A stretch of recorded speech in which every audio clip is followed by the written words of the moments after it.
ఈసారి బెంగాల్లో ఖచ్చితంగా బీజేపీ ప్రభుత్వం. మరి ఎన్ని సీట్లు వస్తాయంటారు బెంగాల్లో? సీట్లు అనేది వాళ్ళు క్యాండిడేట్లని డిక్లేర్ చేసిన తర్వాత, క్యాండిడేట్లను ఫైనలైజ్ చేసిన తర్వాత మనం వాళ్ళ ఆరా చెక్ చేసి చెప్పగలం.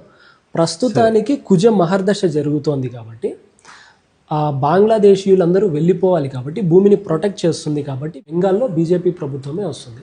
ఇంకొకటి ఏమంటే, భారతదేశం కోల్పోయిన భూభాగం ఏదైతే ఉందో అది కూడా 2032 లోపు మళ్ళీ భారతదేశంలోకి చేరుతుంది. ఖచ్చితంగా చేరుతుంది. 2028 ఫిబ్రవరి 24వ తేదీ నుంచి ప్రపంచ పటం ఏదైతే ఉందో ఈ పటం అనేది పూర్తిగా కొత్తగా కనిపించబోతుంది.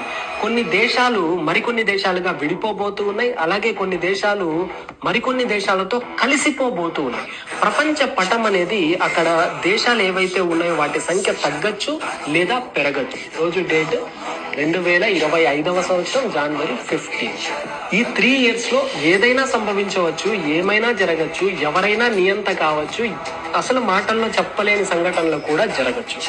ప్రపంచ పటం అయితే 2028 ఫిబ్రవరి 24 నుంచి కొత్తగా కనిపించబోతుంది.